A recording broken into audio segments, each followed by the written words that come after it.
How many times have you actually separated your personal life from your professional content as a licensed real estate professional? Because you're not alone, and this comes up, and I've been meeting with more agents at Liftoff Agent for strategy calls, and they actually wanted to separate the two. In today's video, I'm gonna tell a story of an individual who loves rock and roll concerts and thought that it wasn't professional put in her content because of the older demographic that she's working with. So this comes up for you, you're not alone, and by the end of today's video, you're gonna see how to blend the two from your personal, maybe likes, wants, and hobbies and activities, and your professional actual business. How are we gonna be able to blend those together to make it more seamless so you can be more authentic and you can 2 to 4x your business from the process of blending professional all together. All right, let's go into the story about this individual that I met just last week over a strategy call. And I'm gonna leave her name nameless because of privacy, and honestly,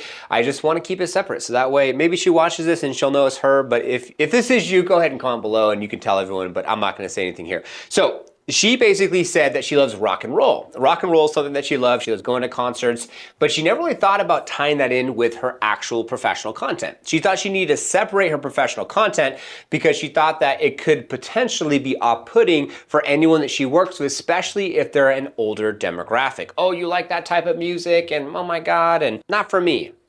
But what I told her was, I said, you could technically actually blend the two. I said, imagine going to a rock concert and being able to do short form content and interviewing individuals at this rock concert and asking them, do you currently own a home? Do you currently rent a home? How long have you owned your home for? And do you remember the agent you worked with? See how good of a job they're doing keeping top of mind. And if you rent a home, how would you find your specific agent? And would you want to work with an agent who actually goes to rock concerts just like you? And the answer probably is going to be yes, coming from, say, for instance, someone who's at the rock concert, because if I was at a rock concert, I don't know if this would be you too, I would love to work with someone who specifically was gonna help me be able to buy my dream home, but then we can also share a cool moment at a rock concert. I think that's freaking super cool.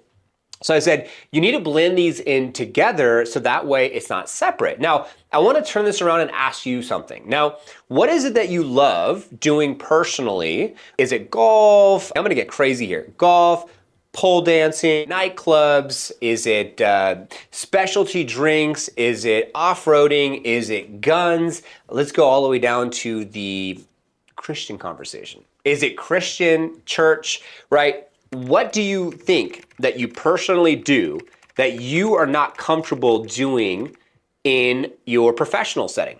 And that's what you need to do. See, no pressure, no diamonds is the word for today. Right? If it takes a lot of pressure to create a diamond, right? No pressure, no diamonds. Think about why you're being challenged. And when you think about, man, like, I don't really want to put my faith out there because you don't know what you don't know. And I don't know if like I won't be able to work with the same clients or as many clients because if I put my faith out there or shooting out there, you know, and even politics, right? People say keep like, you know, religion and politics out of the equation, which there is merit to that. All I'm saying is how could you potentially be your true authentic self and put what you like personally into your actual professional life? Now, that's for you to sit with. On my side, I love cars, okay? And so I'm like, how do I go deeper with the conversation of cars? If I love cars and I own a dream car of mine, which is a Nissan GTR, and another one, which is a Ram TRX, and I'm doing a big event this weekend on the 16th, and I'm tying in my short form content and also my podcasts, because I have 2 podcasts. I have Real Estate vs. Technology. I've interviewed almost 600 people, and I have the Liftoff Experience. I almost interviewed 50 people. And so that's 650 individuals I've interviewed, and I'm actually in the studio where behind the camera where you're located, I have a podcast studio. I have a window here. We're opening this up to French doors, and we're gonna do 5-minute time slots for an hour, interview 12 people, and I'm gonna tie it in to their car and who they are, and also tie it into real estate to blend the two together. Not to mention when someone comes to my personal Instagram account, I do have a personal Instagram account and a professional, because because Liftoff Agent is a corporation with lots of team members underneath. So I want to separate that, but then I want people to go to my personal Instagram to really know that I like cars. Let them know that I have a 7-year-old daughter and I'm married. Let them know that I love food. Let them know that I also like to travel, and everything on my stories is very personal. And I go kind of like a day by day, play by play is what I put on my stories. And the running joke in our household is that, where's Norman? Look at his stories. So I want you to really sit with this for a second and take action. I want you to open up a Word document, open up a Google Drive document, and I want you to sit there and just write down some notes and ask yourself, what are you currently doing and how could you tie that in with your content? Now, I'm gonna give you some actions to take right now so we can go deeper in this concept and you can really be able to have some things that you can do right now, okay? So if you do a lot of open houses, and this is gonna give you a couple different examples in the process of writing down your notes and thinking about what you're gonna do for content in the future that ties in your personal and professional. So you go do a lot of open houses. The open house that you're gonna do is off a golf course and you like golf. Well, there's no coincidence there because you like golf, you're probably attracting the house next to the golf course because you like golf. See, like attracts like, and once you go deeper with this whole ideology and the philosophy of how like what you like and what you focus on expands, that's only gonna expand additional clients and opportunities to you. Pretty cool stuff. So what if you potentially were to play a round of golf, you do half or full course, and you can have a videographer or film yourself if you don't have the budget, and you did some content on the golf course. And then you talked about the specific community in proximity of that golf course. And you did long form, short form content all around, say for instance, real estate and golf. I mean, think about it. If you're on a golf course and you're filming short form content and you said nothing about the golf course, do you think you get some comments about the fact that you're on a golf course and maybe they're asking you, are you playing golf or why are you on a golf course? See, if you like cars and you went to a car show and you were to interview the general public asking if they own a house, if they rent or own, why they rent, if they want to buy, how do they find an agent, if they own, like, you know, how long they own, do they know who their past agent is, like, you know, get some advice from the general community about how agents can do a better job, like yourself, and get that information and then turn it into content. I mean, imagine what you could do with that, because imagine you have cars behind you and you're doing short form content and then people are like, what the heck, what are these cars about, right?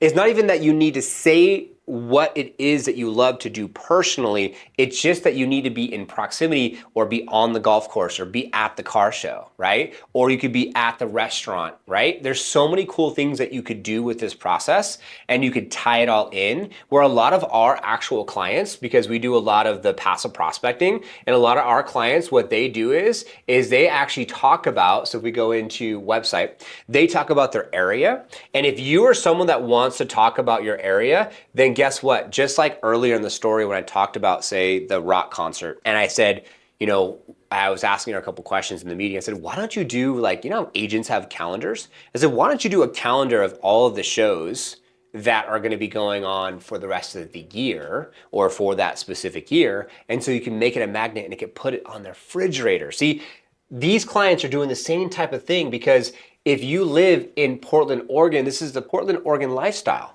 You can build your entire brand around the fact that you love your city.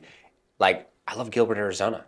Well, if I want to go shooting, because that's something that I like to do, how far do I have to go? If I like cars and I want to go to a car show, how far do I have to go? If I like racing and I want to bring my car on a racetrack, how far do I have to go? See, it's all of these things that you need to be thinking about and you need to be tying into your content, and you can have so much more success with the process of tying in your personal with your professional and blending the two and not thinking that you need to separate them because you're only fighting yourself. So as simple as literally talking about your specific area and your number one resource for living in Portland, Oregon could be the number one thing that can change your entire actual trajectory of your company. Because if I scroll in here and I look at some of our clients that we're actually working with that do more of this like passive prospecting, but not only are they doing the passive prospecting, they're talking about things that they love and they're talking about their specific area. And so if you could potentially do that as well and go deeper into how you like what you like, in the specific area that you like, you can be like any one of these agents here, like one of our agents, Zach, and I was gonna try to find him, but I couldn't find him on the map. I mean, he did like 36 million, north of 36 million with us last year as a solo agent, utilizing YouTube and a passive prospecting approach, showcasing like basically new construction builds. But he likes new construction. So he went in and he's doing more with new construction. Okay, so here's your call to action. I want you to put together, I want you to, first and foremost, is it area content, or do you want to go deeper with content specifically in alignment with cars or with, say, golfing? Now, I would have to recommend, highly recommend that if you start with the area, when people are searching certain things, it'd be easier for them to find you than if you just talk about golf and just talk about like the neighborhood and like the home available in the golf course from a short form content perspective. You could be talking about short form things going on in your specific area, like rock concerts or like music in the park or farmers markets or whatever else. And you could be that go-to person for the concerts, for the farmers market, for the golf tournament, for the car shows, whatever else. There's a girl that I interviewed who literally does nothing but content on social media. And she literally sits in her car, has a microphone, point, click, shoot, go. And she just knows the car shows that are coming up for the month of October. And she just says, these are all the car shows for October, blah, blah, blah. It's called, I want to say it's called Shift Sector, I believe it's called. And that's all she does, okay? So I want you to really think about, stop taking your personal life and separating it with your professional life, because people like to work with someone they know, like, and trust. And I want you to start to actually think about, what are you committed to? Do the research, start from the area, who's in your area, doing content, and then put your own twist on it and put your own personal flair on it and do something that has not been done ever before, just like this agent at the beginning of the conversation with rock concerts. If she could do it, you can do it. I believe it could turn out and be absolutely amazing. I really hope you found value. And if you want to go deeper with the content that I'm putting here, and you really want to go deeper with the opportunity of exploring what we're talking about, I would set up a strategy call. There's links down below. You can meet with our master strategist, and we'll go into a passive prospecting approach and go into your personal professional content, how we blend the two, so you can have more success with what we're talking about here. And we have lots of free resources. I just want to leave you with this one here, which is going to be maximize your YouTube channel. This is going to be a step-by-step guide of the first videos to start filming, and then you can start to take the foundation of what I talk about in this video and this actual guide, and you can go anywhere you want with it to add more value with basically attracting your ideal future client. So God bless, take care. I appreciate you watching, and we'll see you on the next one.